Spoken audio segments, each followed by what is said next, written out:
Ever sat at your desk around mid-afternoon and felt your focus just melt away? Your eyelids get heavy, your motivation disappears, and all you want to do is anything but work. You're not imagining things. That PM crash is real, it's predictable, and it's rooted in our biology. For millions of us, the workday follows a familiar pattern: a productive morning, a sluggish afternoon, and then a mad dash to finish everything before the day ends. That slump you feel isn't just a lack of willpower. It's a perfect storm of your body's internal clock: what you ate for lunch, how well you slept last night, and the mental energy you've already spent. But the good news is, once you understand what's actually happening to your body and brain, you can beat the slump for good. Not with quick fixes that just make things worse, but with strategies that work with your body's natural rhythms. At the heart of it all is your circadian rhythm, your body's internal 24-hour clock. This tiny timing system in your brain controls your alertness, body temperature, and hormones throughout the day. And for most people, there's a natural,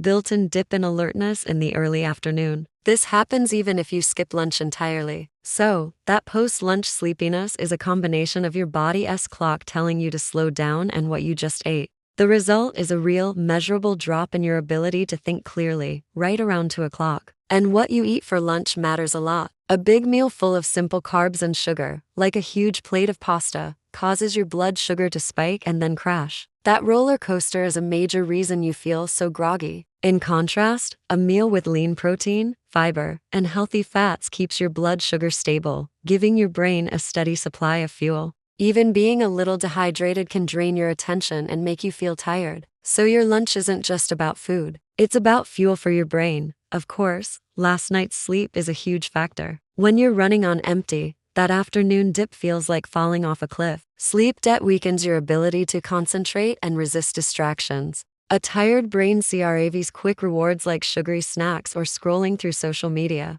which feel good for a second but trap you in a cycle of low energy and poor focus. If you notice the slump hits you harder on some days, think back to the night before. Sleep is usually part of the answer. Even your work habits play a role. We're not built to stare at a screen for hours without a break. Our brains work in cycles of about 90 minutes. If you push through without pausing, you're just draining your mental battery. That's why smart teams build breaks into their schedules. A strategic pause isn't lazy. It's smart energy management. When the slump hits, it's so tempting to grab a candy bar or another giant cup of coffee. These might give you a temporary boost, but they come with a price. The sugar will lead to another crash later, and too much caffeine can ruin your sleep, creating a vicious cycle for the next day. Pushing through with sheer force of will just makes you more tired and more likely to make mistakes. The smarter approach is to use strategies that give you fast relief without the side effects. Things like short naps, a little bit of physical activity, staying hydrated, and getting some bright light are all scientifically proven to work.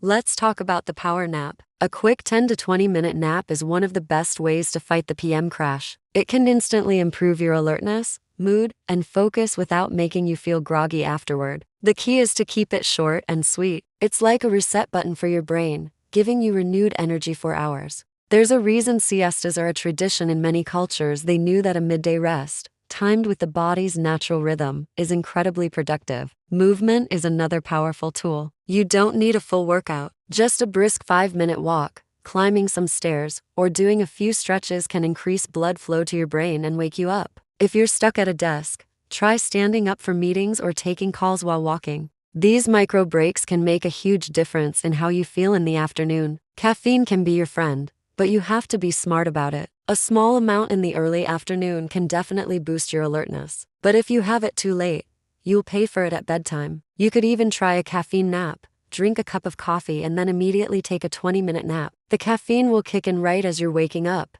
giving you a double shot of alertness. Don't forget about light. Bright light, especially natural sunlight, tells your brain to be awake. Stepping outside for just 5 or 10 minutes or even sitting by a bright window can signal your body to suppress sleepiness and ramp up alertness. In the winter or in a dim office, this can be a game changer. A short walk outside is the ultimate combo.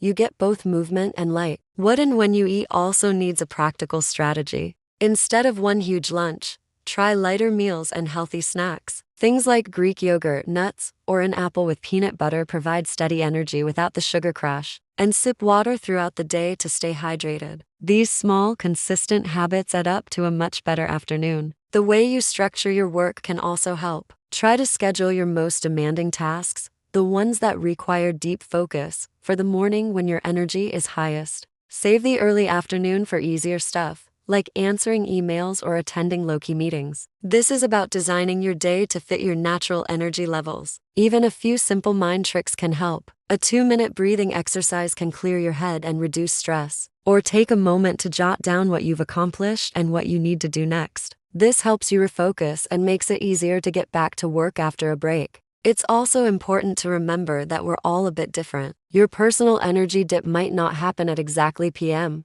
Whether you're a morning person or a night owl will change the timing. The key is to pay attention to your own body. Track when your energy sags and experiment with different strategies to see what works for you. For some, it might be a walk. For others, a protein snack. Often, the best approach is to combine a few of these ideas. Ultimately, beating the workday slump isn't about having more willpower. It's about working with your biology, not against it. Recognize the PM crash for what it is, a predictable physiological event. Use short naps, strategic movement, smart food choices, and light exposure to manage it. Design your day so your brain can perform at its best when it matters, and give it the science-backed reset it needs. By treating your energy like the valuable resource it is, you'll find your afternoons become less of a struggle and more of a productive, enjoyable part of your day. Thanks for watching, and don't forget to subscribe for more tips on working smarter, not harder.